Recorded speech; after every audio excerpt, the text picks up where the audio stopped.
नमस्कार विद्यार्थी मित्रांनो, आजच्या या व्हिडिओमध्ये मी तुमचं स्वागत करतो। आपण गेल्या अनेक व्हिडिओमधून इयत्ता 8वीच्या मराठीच्या पुस्तकातील अभ्यासक्रम पूर्ण करत आहोत आणि या अनुषंगानेच आज आपण 11वा धडा जो आहे मराठीच्या पाठ्यपुस्तकातील स्वामी विवेकानंदांची भारत यात्रा हा जो धडा आहे तो आपण आज अभ्यासणार आहोत। तर हा जो धडा आहे पान नंबर 46 वरती स्वामी विवेकानंदांच्या जीवनावर आधारित हा धडा आपल्याला आज अभ्यासायचा आहे। पाहूया आपण या धड्याचे जे लेखक आहेत ते सुनील चिंचोलकर। 1951 ते 2018 ही त्यांची कारकीर्द। सुप्रसिद्ध लेखक, संत साहित्याचे अभ्यासक, संस्काराचे मोती, समर्थ रामदासांचे व्यवस्थापन, विद्यार्थ्यांचे श्री रामदास, श्री दासबोध विवरण संच भाग 1 ते 6, 10 संत चरित्रे इत्यादी 40 पुस्तके प्रकाशित, शिवसमर्थ पुरस्कार, कृतज्ञता पुरस्कार, समर्थ रामदास पुरस्कार इत्यादी पुरस्कारांनी सन्मानित। सुनील चिंचोलकर हे सुप्रसिद्ध लेखक आहेत विद्यार्थी मित्रांनो आणि विशेष करून संत साहित्याचे ते गाढे अभ्यासक आहेत। आपण जसं पाहिलं त्यांच्या परिचयामध्ये की अनेक संतांच्या जीवनावर आधारित त्यांनी पुस्तकांचं लेखन केलेलं आहे। त्याचबरोबर विशेषतः समर्थ रामदास स्वामींचं जीवनचरित्र वरती त्यांनी बरंचसं लेखन केलेलं आपल्याला पाहायला मिळतं आणि त्यामुळेच त्यांना वेगवेगळे पुरस्कारही मिळालेले आहेत। असे हे सुनील चिंचोलकर या धड्याचे लेखक। या पाठात स्वामी विवेकानंदांच्या भारत यात्रा दरम्यानचे प्रसंग आले आहेत। त्यात स्वामी विवेकानंदांच्या वाचनाची गती, त्यांची आकलन क्षमता, आकलन शक्ती या विषयीचे वर्णन आले आहे। भारत यात्रेच्या समारोप प्रसंगी कन्याकुमारी येथील शिलाखंडावर स्वामी 3 दिवस ध्यानस्थ बसले होते। सलग 3 दिवस आणि 3 रात्री त्यांनी भारतभूमीच्या सद्यस्थितीचे आणि त्या परिस्थितीमध्ये परिवर्तन घडून आणण्याविषयीचे चिंतन केले। या प्रसंगातून स्वामीजींची राष्ट्रभक्ती आणि जनसामान्यांच्या जीवनात परिवर्तन घडून आणण्याची आंतरिक तळमळ दिसून येते। प्रस्तुत पाठ हा मानवतेचा महापुजारी स्वामी विवेकानंद या पुस्तकातून घेतला आहे। तर पहा विद्यार्थी मित्रांनो की या पाठामध्ये स्वामी विवेकानंदांनी जी भारत यात्रा संपूर्ण भारतभर जी यात्रा केली होती त्या भारत यात्रेच्या समारोप प्रसंगी ते कन्याकुमारी येथील शिलाखंडावर ते 3 दिवस आणि 3 रात्र त्यांनी ध्यानस्थ ते बसले आणि भारतभूमीच्या सद्यस्थितीचे आणि परिस्थितीमध्ये परिवर्तन घडून आणण्याविषयी त्यांनी चिंतन केलं त्या ठिकाणी। म्हणजे या प्रसंगातून आपल्याला पाहायला मिळतं की स्वामीजींची राष्ट्रभक्ती आणि जनसामान्यांच्या जीवनात परिवर्तन घडून आणण्याची आंतरिक तळमळ आपल्याला या धड्याच्या माध्यमातून पाहायला मिळणार आहे। हा प्रस्तुत पाठ जो आहे तो मानवतेचा महापुजारी स्वामी विवेकानंद या पुस्तकातून घेतला आहे। तर छान धडा आहे विद्यार्थी मित्रांनो। स्वामी विवेकानंदांचं जीवनचरित्रातला काही भाग आपल्याला यामध्ये अभ्यासायला मिळणार आहे। तर पाहूया आपण स्वामी विवेकानंदांचं त्यांच्या जीवनातील काही महत्त्वाचे प्रसंग या धड्याच्या माध्यमातून आपल्याला अभ्यासायला मिळणार आहेत। तर पाहूया आपण हा धडा स्वामी विवेकानंदांची भारत यात्रा। ज्या देशाची आपल्याला सेवा करायची आहे, ज्या समाजाची आपल्याला सेवा करायची आहे, तो देश, तो समाज एकदा डोळ्याखालून घालावा म्हणून स्वामी विवेकानंदांनी हिमालयापासून कन्याकुमारीपर्यंत भ्रमण केले। जे विद्यार्थी मित्रांनो पहा या पहिल्या छोट्याशा परिच्छेदामध्येच लेखकाने आपल्याला सांगितलंय की स्वामी विवेकानंदांच्या मनामध्ये आपल्या देशाबद्दल या देशात असणाऱ्या नागरिकांबद्दल किती तळमळ होती हे या काही ओळींमधनं आपल्याला ती तळमळ पाहायला मिळते की जो देश आपला आहे आणि ज्या देशाची सेवा करायची आहे, ज्या समाजाची आपल्याला सेवा करायची आहे, तो संपूर्ण देश, तो संपूर्ण समाज आपण आपल्या डोळ्याखालून घालावा याच्यासाठी त्यांनी भारत यात्रा सुरू करायचा त्यांनी निश्चय घेतला. आणि तेही हिमालयापासून तर कन्याकुमारीपर्यंत. स्वामी विवेकानंदांसारखं व्यक्तिमत्व खरोखरच एक महान व्यक्तिमत्व आपल्या देशामध्ये होऊन गेलं. त्याचा अभिमान आपल्याला असला पाहिजे विद्यार्थी मित्रांनो, की किती आपल्या देशाबद्दल, या देशामध्ये राहणाऱ्या आपल्या बांधवांबद्दल त्यांच्या मनामध्ये तळमळ होती. त्यांची सेवा करण्यासाठी आपल्याला काय काय करता येईल ही तळमळ त्यांची याच्यामधनं आपल्याला पाहायला मिळते. पोरबंदरच्या वास्तव्यामध्ये स्वामी विवेकानंद काही इंग्रजी ग्रंथांचे खंड वाचत असत. ते रोज एक खंड वाचायचे आणि तो ग्रंथपालाला परत करायचे. मग तर त्यांच्या जीवनातला हा एक प्रसंग त्या ठिकाणी आपल्याला सांगितलेला आहे की ज्यावेळेस ह्या भारत यात्रेच्या दरम्यान ते पोरबंदरमध्ये वास्तव्याला होते. तर या पोरबंदर या ठिकाणी स्वामी विवेकानंद ज्यावेळेस काही काळ थांबले होते त्यावेळेस त्या ठिकाणी ते इंग्रजी ग्रंथांचे खंड वाचत असायचे. म्हणजे त्यांची वाचन क्षमता आपल्याला या प्रसंगातनं समजणार आहे विद्यार्थी मित्रांनो. पहा की वाचन क्षमता, त्यांची वाचनाची गती, आणि ते वाचन फक्त वाचायचं म्हणून नाही वाचलं तर ते कशा पद्धतीने वाचलं हे आपल्याला पाहायला मिळणार आहे. तर ते खंड इंग्रजी ग्रंथांचे खंड वाचत असत आणि मग ते रोज एक खंड वाचायचे आणि तो ग्रंथपालाला परत करायचे. त्यांनी 3 खंड एकेका दिवसात वाचून परत केले. ग्रंथपालाने स्वामीजींच्या शिष्याला विचारले की स्वामीजी न वाचता पुस्तक परत करतात वाटतं, कारण एका दिवसामध्ये एवढा मोठा खंड वाचून होणे हे शक्यतेच्या बाहेर आहे. पहा, म्हणजे ज्या ग्रंथालयातून तो इंग्रजीचा खंड वाचायला आणत असत, आपल्या शिष्याला ते पाठवायचे आणि रोज एक खंड वाचायचे. 3 दिवसात 3 खंड स्वामीजींनी वाचले आणि मग तो शिष्य पुन्हा पुढचा खंड आणण्यासाठी त्या ग्रंथालयात गेलेला असताना त्या ठिकाणचा जो ग्रंथपाल होता तो म्हटला की स्वामीजी पुस्तक हे जे खंड नेत आहेत ते न वाचताच परत करतायत वाटतं. म्हणजे त्याला ती शंका आली, कारण एका दिवसात पुन्हा दुसरा खंड घ्यायला यायचे, तिसरा खंड, असे 3 दिवसात 3 खंड झाले आणि ते एका दिवसात परत आले. म्हणून त्या ग्रंथपालाला असं वाटलं की स्वामीजी काय पुस्तकं जे आहेत ते वाचत नाहीत वाटतं, कारण एका दिवसात एवढा मोठा खंड जो आहे संपूर्ण खंड ते वाचणं एखाद्या व्यक्तीच्या आवाक्या बाहेरची गोष्ट आहे, असं त्या ग्रंथपालाने स्वामीजीच्या शिष्याला विचारलं.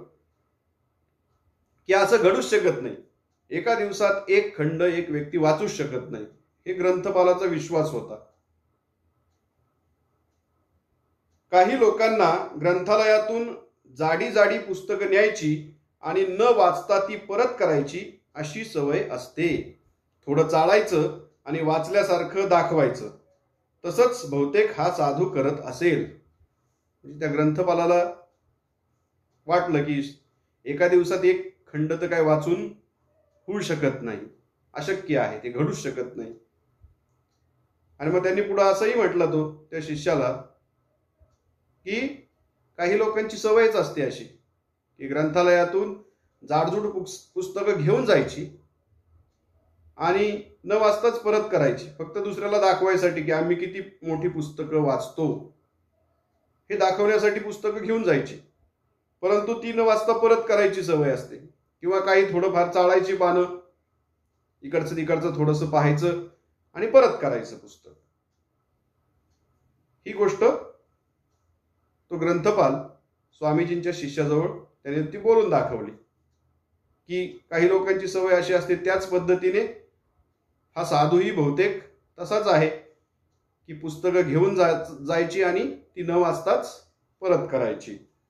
हे तो ग्रंथपाल शिष्याजवळ बोलला. शिष्यांनी हे सगळे स्वामीजींना सांगितले. चौथ्या दिवशी चौथा खंड घेण्यासाठी स्वामीजी स्वतः गेले. त्यांनी तो ग्रंथपालाकडे मागितला आणि त्याला सांगितले, पहिले 3 खंड माझे पूर्ण वाचून झालेले आहेत. तुम्हाला शंका असेल तर त्यातले तुम्ही काही पण विचारू शकता. त्या शिष्यालाही ती गोष्ट खटकली. त्याने सगळा वृत्तांत येऊन स्वामीजींना सांगितला की तो ग्रंथपाल असं म्हणत आहे की तुम्ही पुस्तकं न वाचताच ती परत करता, कारण एका दिवसात एक खंड वाचून होऊ शकत नाही. स्वामीजी म्हणले, ठीक आहे. चौथा खंड आणण्यासाठी स्वामीजी मग स्वतः त्या ग्रंथालयात गेले, त्या ग्रंथपालाकडे गेले आणि चौथा खंड ग्रंथपालाकडे मागितला. आणि तो खंड मागितल्यानंतर स्वामीजींनी शांतपणाने त्याला सांगितलं की माझे पहिले 3 खंड जे आहेत ते वाचून पूर्ण झालेले आहेत. तुला काही शंका असेल त्या बाबतीत तर ती शंका तुम्ही विचारू शकता. पहिल्या 3 खंडांच्या बाबतीत कुठलीही शंका असेल तर तुम्ही काही पण मला विचारू शकता त्या खंडांमधलं. पहा, म्हणजे स्वामीजींचा आत्मविश्वास, स्वामीजींची वाचन क्षमता आणि स्वामीजींची आकलन क्षमता ही किती प्रगल्भ होती. आत्मविश्वास की मी वाचलेलं आहे ते पुस्तक आणि ते मनापासून वाचलेलं आहे, त्याच्यामुळे त्याच्यामधलं काही जरी विचारलं तरी मी सांगेल. हा आत्मविश्वास स्वामीजींच्या या वागण्यामधून आपल्याला दिसून येतो. विद्यार्थी मित्रांनो, आता स्वामीजींनीच आव्हान दिल्यामुळे ग्रंथपालांनी विचार केला की हे जाणून घेऊया की ते किती प्रामाणिक आहेत. ग्रंथपालाने स्वामीजींना त्या 3 खंडातले उभे आडवे प्रश्न विचारले. तो जे प्रश्न विचारायचा त्याचे उत्तर ज्या पानावर असायचे ते अर्धे पाऊण पान स्वामीजी कंठस्थ सांगायचे. हे पाहून त्या ग्रंथपालाने सांगितले, हे मानवी कक्षेच्या बाहेरचे काम आहे. पहा, म्हणजे त्या ग्रंथपालाला जे वाटत होतं की स्वामीजी न वाचताच पुस्तकं परत करतात की काय, जी शंका त्याला आली होती, त्या शंकेचं निरसन करण्यासाठी स्वामीजी स्वतः त्या ठिकाणी गेले आणि त्या 3 खंडातलं तुम्हाला काहीही विचारू शकतो हे आत्मविश्वासाने त्या ग्रंथपालाला सांगितलं. आता स्वामीजींनीच आव्हान दिल्यामुळं ग्रंथपालानेही विचार केला की पाहूया स्वामीजी किती प्रामाणिक आहेत, खरोखर त्यांनी वाचलंय का हे पाहूया. आणि मग त्या ग्रंथपालाने त्या खंडामधले 3 खंडामधले काही उभे आडवे प्रश्न इकडचे तिकडचे खंडामधले विचारले स्वामीजींना. आणि तो प्रश्न ज्या पानावर असायचा ते जवळजवळ अर्ध पाऊण पान जे होतं ते स्वामीजी कंठस्थ सांगायचे. जे बरोबर त्या पानावरचा जो मजकूर होता, त्या प्रश्नाच्या संदर्भात ज्याचं उत्तर होतं, स्वामीजी ते बरोबर तोंडपाठ सर्व सांगायचे. असे अनेक प्रश्न त्या ग्रंथपालाने उभे आडवे विचारले, परंतु प्रत्येक प्रश्नाचं उत्तर तोंडपाठ त्या पानावरचं वाक्य न वाक्य स्वामीजींनी तोंडपाठ पद्धतीने त्यांना सांगितलं, ग्रंथपालाला सांगितलं. आणि ते पाहून त्या ग्रंथपालाला सुद्धा तो आश्चर्यचकित झाला एकदम. आणि तो बोलला सुद्धा की हे मानवी कक्षेच्या बाहेरचे काम आहे. एखाद्या मानवाला ते जमणारच नाही असं त्याला त्या ठिकाणी म्हणायचं होतं. म्हणजे स्वामीजींचं जो वाचन क्षमता जी आहे ती आपल्याला यातनं समजते. असामान्य व्यक्तिमत्व ज्याला म्हणता येईल आपल्याला विद्यार्थी मित्रांनो. आपलं छोटंच पुस्तक असतं अभ्यासाचं, ते सुद्धा आपलं कधी वाचतो आपण, परंतु कधी वाचत नाहीत, आणि वाचलं तरी ते आपल्या लक्षात राहत नाही. आणि स्वामी विवेकानंदांचं पहा, इंग्रजीचे खंडच्या खंड त्यांनी पाठ केले म्हणण्यापेक्षा त्यांनी वाचले फक्त, आणि ते वाचले आणि स्मरणशक्ती त्यांची किती जास्त उत्तम होती हे यावरून पण दिसून येतं की ते वाचलेलं त्यांनी ते लक्षात ठेवलं, म्हणजे तेवढा ध्यान लावून, तेवढं मन लावून ते वाचलं, म्हणून ते लक्षात राहिलं. आपलंही असंच होतं विद्यार्थी मित्रांनो, आपण वाचतो परंतु जे एकाग्र होऊन, जे मन लावून आपण जे वाचलं पाहिजे ते आपण तशा पद्धतीने वाचत नाही, आणि त्याच्यामुळं आपल्याला ते लक्षात राहत नाही. स्वामीजींच्या हे लक्षात का राहिलं? कारण त्यांची एकाग्रता, मन एकाग्र करून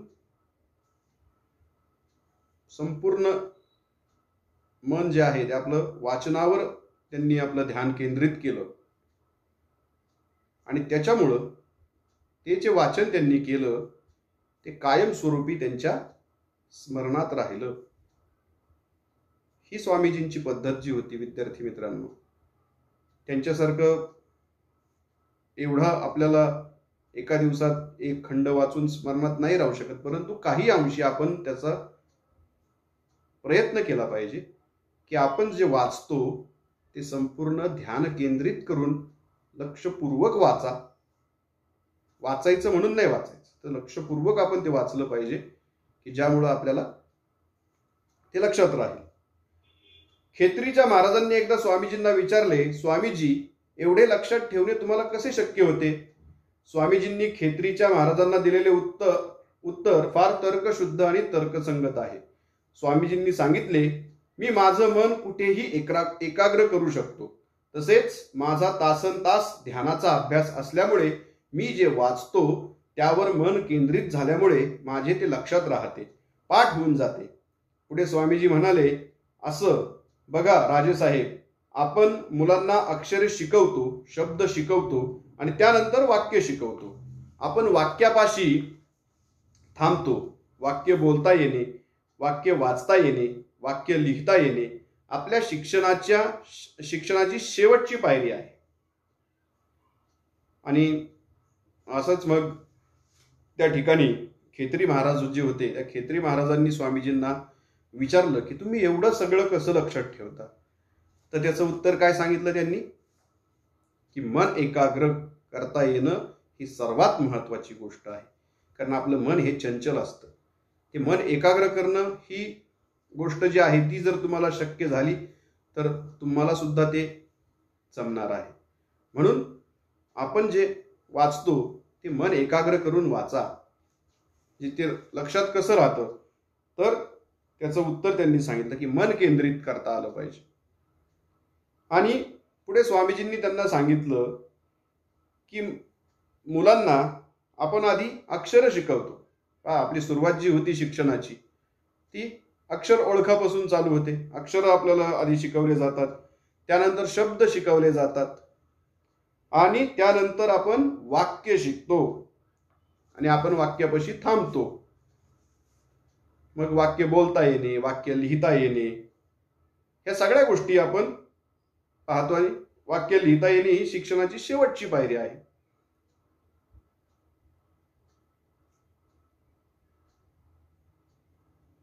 त्यापुढे जाऊन जर प्रयत्न केला, आपल्या मनाची, बुद्धीची आणि नेत्रेंद्रियांची शक्ती आणखी विकसित करू शकलो तर आपल्याला एकदम परिच्छेद वाचता येईल. मी ग्रंथाचे परिच्छेद एका दृष्टिक्षेपात वाचतो. काही ग्रंथांची पानेच्या पाने मी वाचू शकतो. म्हणजे मन केंद्रित केलं, मन एकाग्र केलं, आणि मग आपल्या मनाची, बुद्धीची आणि नेत्रेंद्रियांची शक्ती आणखीच जर आपण विकसित करू शकलो तर आपल्याला एकदम परिच्छेद वाचता येईल. म्हणजे एकदम एक परिच्छेद वाचायचा, म्हणजे तो परिच्छेद ग्रंथांचे परिच्छेदच्या परिच्छेद एका दृष्टिक्षेपात ते वाचतात आणि काही ग्रंथांची पानेची पाने सुद्धा स्वामीजी वाचू शकत होते, हे त्यांनी खेत्री महाराजांना सांगितलं. जेव्हा स्वामी विवेकानंद कन्याकुमारीला आले तेव्हा त्यांनी कन्याकुमारीचे दर्शन घेतले. मनाला अतिशय आनंद झाला आणि दर्शन घेऊन ते बाहेर आले. समुद्राच्या काठी उभे राहिले. सगळीकडे अनंत अनंत असे 3 दिशेला सागर पसरलेला. एकदम स्वामीजींचे लक्ष गेले की मध्यभागी 1-1.5 फरलांग अंतरावर 2 शिलाखंड आहेत आणि ते पाण्याच्या भरपूर वर आहेत. तिथे आपण गेलो तर. मग स्वामी विवेकानंद जेव्हा कन्याकुमारीला आले त्यांनी कन्याकुमारीचं दर्शन घेतलं आणि ते दर्शन घेऊन जेव्हा ते समुद्र किनाऱ्यावरती आले, संपूर्ण समुद्र समोर पसरलेला होता आणि त्यांनी जेव्हा समुद्रामध्ये पाहिलं तर त्यांच्या एकदम असं लक्षात आलं की 1-1.5 फरलांग अंतरावर, फरलांग हे अंतर मोजण्याचं जुनं साधन आपण माहिती आहे आपल्याला विद्यार्थी मित्रांनो, तर ह्या 1-1.5 फरलांगावर 2 शिलाखंड होते जे पाण्याच्या भरपूर वर होते. आणि स्वामीजींना असं वाटलं की आपण जर त्या ठिकाणी गेलो तर. त्यांनी तिथे असणाऱ्या त्या नावाड्यांना विचारले ते काय आहे. नावाडी म्हणाले त्याला श्रीपाद शिला म्हणतात. स्वामी विवेकानंदांच्या मनात आले की आपण आपली भारत यात्रा आता संपत आहे. आपण देशाच्या टोकापर्यंत आलेलो आहोत, पण जिथे आपण उभे आहोत ते देशाचे टोक नाही, तो शिलाखंड हे देशाचे टोक आहे. त्या शिलाखंडावर आपण जावे, कन्याकुमारीच्या चरणी भारत यात्रा समर्पित करावी. या भावनेने स्वामी विवेकानंदांनी एका नावड्याला सांगितले, बाबा रे, मला तू त्या शिलाखंडावर सोड. आणि मग स्वामीजींना वाटलं की भारत यात्रा आपली आता संपत आहे कन्याकुमारीलाच, परंतु आपण ज्या ठिकाणी उभे आहोत जमिनीवर ते काय भारताचं शेवटचं टोक नाहीये. तर भारताचं शेवटचं टोक कोणतं आहे तर ते 2 शिलाखंड जे आहेत समुद्रामध्ये ते आहे. म्हणून आपल्याला त्या ठिकाणी जायचं असं त्यांनी ठरवलं आणि त्या शिलाखंडावरती आपली भारत यात्रा समर्पित करावी असं त्यांना त्या ठिकाणी वाटलं. आणि म्हणून त्यांनी तिथे असणाऱ्या एका नावड्याला विचारलं की बाबा रे, मला तू त्या 2 शिलाखंडांपर्यंत मला तू सोड. नावाड्याने सांगितले, तुम्हाला 5 पैसे मला द्यावे लागतील. स्वामीजी म्हणाले, माझ्याकडे पैसे काहीच नाहीत, मी निष्कांचन संन्यासी आहे. नावाडी म्हणाले, ते तुमचे तुम्ही बघा, आम्ही पैसे घेतल्याशिवाय तुम्हाला सोडणार नाही. आणि मग त्यांनी त्या नावाड्याला जेव्हा सांगितलं की मला त्या ठिकाणी सोड, तेव्हा तो नावाडे जे होता त्या ठिकाणी तो म्हटला की मी सोडतो, परंतु 5 पैसे तुम्हाला द्यावे लागतील. परंतु स्वामीजी म्हटले की आम्ही तर संन्यासी, आमच्याकडे पैसा संपत्ती वगैरे आमच्याकडे काही नसतं. आणि मग तो नावाडी म्हटला की नाही, मग ते तुम्ही तुमचं बघा, मी काही सोडणार नाही पैसे घेतल्याशिवाय. स्वामी विवेकानंदांनी एकदम त्या सागरामध्ये उडी मारली. कल्पना करा, 1.5 फरलांग अंतर पोहत जायचे होते. त्यात स्वामीजींना आणखीन एक धोका माहीत नव्हता. कन्याकुमारीच्या त्या समुद्रामध्ये शार्क मासे आहेत आणि या शार्क माशांचा जबडा इतका जबरदस्त असतो की त्यातले दात हे हत्तीच्या सुळ्यांसारखे असतात. एकदा मनुष्य जर जबड्यामध्ये सापडला तर ते त्याला काकडीसारखे तोडून तोडून खाऊन टाकतात. आणि जेव्हा त्या नावाड्याने नकार दिला स्वामीजींना सोडण्यासाठी, स्वामीजींनी कुठलाच विचार करणार, पुढच्याच क्षणाला त्यांनी समुद्रामध्ये उडी घेतली. आणि विचार करा, 1.5 फरलांग अंतर हे खूप आहे. तेवढं अंतर ते त्या ठिकाणी पोहत पोहत जायचं, ही काही साधी गोष्ट नव्हती विद्यार्थी मित्रांनो.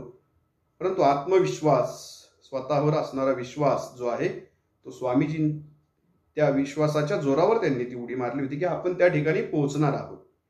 आणि दुसरा एक धोका त्या समुद्रामध्ये होता, कन्याकुमारीच्या त्या समुद्रामध्ये त्या ठिकाणी शार्क मासे होते. शार्क मासे आपण माहिती विद्यार्थी मित्रांनो, आपण नॅशनल जिओग्राफी चॅनल, डिस्कवरी चॅनलवरती आपण पाहिलेलं आहे की शार्क माशाचे जे जबडे असतात ते फार जबरदस्त असतात. आणि जर मनुष्य त्या जबड्यामध्ये सापडला तर आपण ज्याप्रमाणे काकडी खातो त्याप्रमाणे ते मासे जे असतात ते माणसांना खातात. इतकी भयानक परिस्थिती त्या ठिकाणी होती. आणि त्यांचे दात जे असतात शार्क माशांचे ते हत्तीच्या सुळ्यांसारखे असतात. त्या जबड्यात जर सापडला मनुष्य तर तो काकडीसारखा तोडून तोडून खाऊन टाकतात. हा एक धोका त्या ठिकाणी होता. जेव्हा स्वामी विवेकानंदांनी समुद्रात उडी मारली तेव्हा ते नावाडी घाबरून गेले. लगेच त्या दोघा तिघांनी आपल्या नावा काढल्या आणि स्वामीजींचा पाठलाग सुरू केला. त्यांना वाटले या माणसाला वाटेत काही संकट आले तर दम संपला तर स्वामीजी त्या खडकावर शिलाखंडावर पोहोचले. त्या नावाड्यांच्या लक्षात आले की हा संन्यासी सामान्य मनुष्य नाही, हा कुणीतरी अद्वितीय शक्तिशाली मनुष्य आहे. आणि मग जेव्हा स्वामीजी पोहत पोहत त्या शिलाखंडाकडे निघाले तेव्हा त्या नावाड्यांना आश्चर्य वाटलं आणि त्या नावाड्यांनी आपल्या नावा काढल्या. दोघा तिघांनी लगेच घाबरून स्वामीजींचा पाठलाग त्यांनी सुरू केला, कारण त्यांना असं वाटलं की स्वामीजींवर काही संकट आलं, स्वामीजींचा जर दम तुटला पोहता पोहता तर त्या ठिकाणी त्यांना काही संकट आलं तर आपल्याला आपल्या नावेमध्ये त्यांना घेता येईल या उद्देशाने मग त्यांनी त्यांचा पाठलाग सुरू केला. परंतु स्वामीजींनी जो आत्मविश्वास त्यांच्यात होता ते पोहत पोहत त्या 2 शिलाखंडावरती पोहोचले. यातून त्यांच्या आत्मविश्वासाची ओळख आपल्याला विद्यार्थी मित्रांनो, दृढ शक्तीची ओळख आपल्याला होते. जे ठरवलं आहे ते करायचं, मग त्यासाठी कुठलंही संकट येऊ त्याची पर्वा न करता आपलं जे साध्य आहे ते मिळवायचं, हा एक मोठा गुण स्वामीजींच्या अंगी आपल्याला पाहायला मिळतो. आणि मग त्या नावाड्यांना असं वाटलं की हा संन्यासी कुणी साधा सुद्धा व्यक्ती नाहीये, कारण ते सामान्य माणसाला हे शक्यच नाही अशी गोष्ट त्यांनी करून दाखवली होती. हा कुणीतरी अद्वितीय शक्तिशाली मनुष्य आहे हे त्यांनी ओळखलं. स्वामीजी त्यांना म्हणाले, मी आता 2-3 दिवस इथेच राहणार आहे. तेव्हा ते नावाडे आणखीन थक्क झाले. स्वामीजी 3 दिवस तिथे राहिले, रात्री एकटे, सोबतीला कुणी नाही. 3 दिवस नुसते थांबले नाहीत, ते ध्यानस्थ बसले. त्यांना काहीतरी खायला द्यावे म्हणून अनेकदा हे नावाडी लोक यायचे आणि त्यांच्यासाठी काहीतरी खाण्याचे आणायचे, त्यांना हाका मारायचे. पण त्यांच्या लक्षात आले की स्वामीजी भावसमाधीमध्येच आहेत, त्यांना काही ऐकू जात नाही. त्या नावाड्यांना किती वाईट वाटले असेल की आपण 5 पैशासाठी या माणसाला नाही म्हणून म्हटले, पण त्यामुळेच स्वामीजींचा अंतस्थ अग्नी प्रदीप्त झाला. स्वामीजी म्हणतात, जितका विरोध असेल, जितकी प्रतिकूलता असेल, तितका माणसातील अंतस्थ अग्नी प्रदीप्त होत असतो. आणि मग स्वामीजी त्या नावाड्यांना त्या ठिकाणी म्हणाले की मी आता 2-3 दिवस या ठिकाणी राहणार आहे आणि त्यामुळे तुम्ही आता जा या ठिकाणावरनं. आणि स्वामीजी ते ऐकून तर त्या नावाड्यांना आणखीन आश्चर्य वाटलं, थक्क झाले ते. आणि स्वामीजी 3 दिवस 3 रात्री त्या ठिकाणी थांबले. ते एकटेच होते, सोबतीला कुणीही नाही. आणि 3 दिवस ते नुसते थांबलेच नाहीत, तर त्या ठिकाणी ते ध्यानस्थ बसले. हे नावाडी अधूनमधून त्या ठिकाणी यायचे, काहीतरी स्वामीजींना खाण्यासाठी घेऊन यायचे आणि स्वामीजींना हाका मारायचे, ते खाण्यासाठी देण्याचा प्रयत्न करायचे. परंतु स्वामीजी जे ध्यानस्थ बसले होते, त्यांनी जे मन एकाग्र केलं होतं, त्यांना हे काहीच ऐकू येत नव्हतं. हे नावाडी येत आहेत, आपल्याला हाका मारतायत, खायला काहीतरी देण्याचा प्रयत्न करतायत, ह्याचं काहीच स्वामीजींच्या लक्षात आलं नाही, कारण ते मन त्यांनी एवढं एकाग्र केलं होतं. ते त्या ठिकाणी ध्यानस्थ बसले होते. आणि त्यांनी हेही सांगितलं त्या ठिकाणी, त्या नावाड्यांना बिचाऱ्यांना वाईट वाटलं की आपण 5 पैशासाठी या एवढ्या महान व्यक्तीला आपल्या नावेमध्ये बसवलं नाही. आणि त्याच्यामुळंच त्यांनी त्या ठिकाणी स्वतः पोहत जाऊन त्या ठिकाणी ते पोहोचले. आणि स्वामीजींचा अंतस्थ अग्नी जो होता तो प्रदीप्त झालेला होता.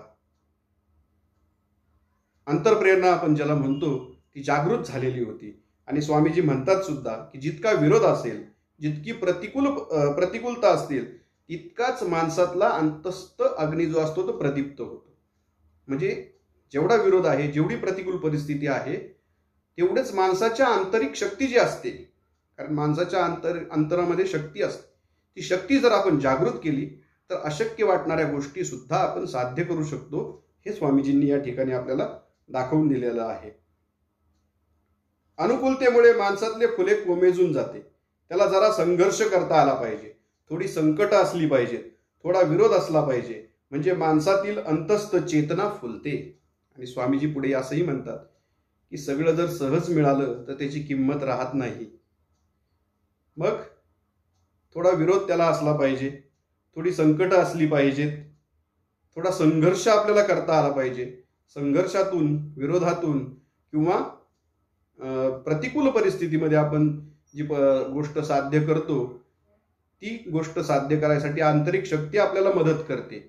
हे स्वामीजी या ठिकाणी आपल्याला त्यांच्या उदाहरणामधून त्यांनी आपल्याला सांगून दिलेलं आहे. स्वामीजी 3 दिवस आणि 3 रात्री तेथे राहिले. 3 दिवस 3 रात्री ते फक्त भारत मातेचं चिंतन करत होते. डोळ्यासमोर त्यांना सतत दिसत होता तो आपला भारत, आपल्या भारतातील गोरगरीब जनता. स्वामी विवेकानंदांच्या लक्षात आले की या देशातले अनेक लोक उपाशी आहेत, त्यांना जेवायला अन्न नाही. त्यांना आपण वेदांताचा काय उपदेश करत असतो? आणि मग स्वामीजी ते 3 दिवस त्या ठिकाणी 3 दिवस 3 रात्री जे त्यांनी त्या ठिकाणी ध्यानस्थ ते बसले, त्यांनी त्या 3 दिवसात फक्त भारत मातेचं चिंतन केलं. भारतातील लोकांचा विचार त्यांनी त्या ठिकाणी केला आणि संपूर्ण भारत त्यांच्या डोळ्यासमोर दिसत होता की आपल्या भारतामध्ये जी गोरगरीब जनता आहे, गोरगरीब जनता, स्वामी विवेकानंदांच्या लक्षात आले की देशातील अनेक लोक उपाशी आहेत आणि मग त्यांना जर वेदांत ज्ञान दिलं तर त्याचा काय उपयोग होणार आहे? भाकरीची भ्रांत असताना वेदांत सांगणे धादांत खोटे आहे. लोकांना आधी 2 वेळ जेवायला द्या. खरा धर्म हा सूर्यासारखा सर्व प्रकाशक असतो, वसुंधरेसारखा सर्व संग्राहक असतो. हे सर्व धर्म समन्वयाचे सूत्र समस्त समाजाला स्वामीजींनी समजावून सांगितले. आणि पुढे त्यांचा विचार म्हणजे त्यांचे विचार किती महान होते हे आपल्याला यातून लक्षात येतं विद्यार्थी मित्रांनो, की जर उपाशी लोक असतील तर त्यांना तुम्ही कितीही ज्ञान दिलं, वेदांताचं ज्ञान सांगितलं, सर्व काही सांगितलं, तर त्याचा काय उपयोग होणार नाहीये, कारण मुळात ते उपाशी आहेत. आणि म्हणून ते असं म्हणतात की भाकरीची भ्रांत असताना वेदांत सांगणे हे धादांत खोटं आहे. हे त्यांनी असे विचार त्यांनी मांडलेले आहेत की लोकांना आधी 2 वेळ किमान 2 वेळ त्यांना खायला द्या, जेवायला द्या. आणि मग खरा धर्म काय असतो त्यांनी सांगितलं पहा, खरा धर्म हा सूर्यासारखा सर्व प्रकाशक असतो. म्हणजे खरा धर्म जो असतो तो सर्व प्रकाशक, सूर्य ज्याप्रमाणे सर्वांना प्रकाश देतो, सूर्य काही भेदभाव करत नाही कुठल्याही प्रकारचा की यालाच जास्त सूर्यप्रकाश द्यायचा, यांना थोडा कमी द्यायचा, असा कुठलाही भेदभाव सूर्याकडे नसतो. तो सर्व समावेशक असतो, सर्व प्रकाशक, सर्वांना समान प्रकाश देणारा तो सूर्य असतो. त्याप्रमाणे धर्म असला पाहिजे असं स्वामीजींचं मत होतं की या धर्माने सर्वांना समान समजलं पाहिजे, कुणी श्रेष्ठ नाही कुणी कनिष्ठ नाही, हा भेदभाव मिटवून टाकला पाहिजे, हे त्यांचं त्या ठिकाणी मत होतं. त्याप्रमाणे वसुंधरेसारखा सर्व संग्राहक असतो, पृथ्वीसारखा सर्व संग्राहक. सर्व संग्राहक याचा अर्थ की पृथ्वी ज्याप्रमाणे सर्वांना आपल्या भूमीवरती स्थान देते, पृथ्वी कधी भेदभाव करीत नाही की हा कनिष्ठ जातीचा आहे किंवा हा वरिष्ठ जातीचा आहे, हा कनिष्ठ आहे याला मी माझ्या भूमीवर स्थान देणार नाही, अशा कुठल्याही प्रकारचा भेदभाव नसतो. सर्व संग्राहक असते पृथ्वी, सर्वांना सामावून घेते पृथ्वी. त्याप्रमाणे धर्म असला पाहिजे, सर्वांना सामावून घेणारा धर्म असला पाहिजे. त्याच्यामध्ये उच्चता नीचता नकोय, भेदभाव कुठल्या प्रकारचा नकोय, हे त्यांचं मत त्या ठिकाणी धर्माविषयी होतं. हे सर्व धर्म समन्वयाचे सूत्र त्यांनी भारतीय समाजाला समजावून सांगितलं. आणि हे महान विचार त्यांनी आपले जे मांडले ते खरोखरच खूप छान प्रकारे त्यांनी हे विचार या ठिकाणी स्वामीजींनी मांडलेले आपल्याला पाहायला मिळतात विद्यार्थी मित्रांनो. तर आपण पाहिलं या धड्याच्या माध्यमातून स्वामीजींनी आपल्याला स्वामीजींच्या अंगी असणारे गुण आपल्याला पाहायला मिळाले. त्यांची वाचन क्षमता, त्यांची स्मरणशक्ती, त्यांचा आत्मविश्वास, त्यांचा दृढनिश्चय आणि जे साध्य आहे ते मिळवण्यासाठी कोणतीही अडचण आली प्रसंगी तर ती दूर करून ते साध्य मिळवायचं, ही त्यांची जी त्यांच्या अंगी असणारे जे गुण आहेत ते नक्कीच आपल्याला सुद्धा त्याचा उपयोग होणार आहे विद्यार्थी मित्रांनो. तर या धड्याच्या माध्यमातून आपण जे आपल्याला शिकायला मिळालं स्वामीजींच्या अंगी असणारे गुण जे आहेत त्याचा काहीतरी भाग आपण आपल्या अंगी बाणवण्याचा प्रयत्न करूया विद्यार्थी मित्रांनो. तर या व्हिडिओमध्ये आपण एवढंच पाहणार आहोत. या धड्याचा स्वाध्याय तुम्ही लिहून काढा. काही या व्हिडिओची मदत तुम्हाला तो स्वाध्याय सोडवण्यासाठी नक्कीच होईल. पुढच्या व्हिडिओमध्ये भेटूया. धन्यवाद.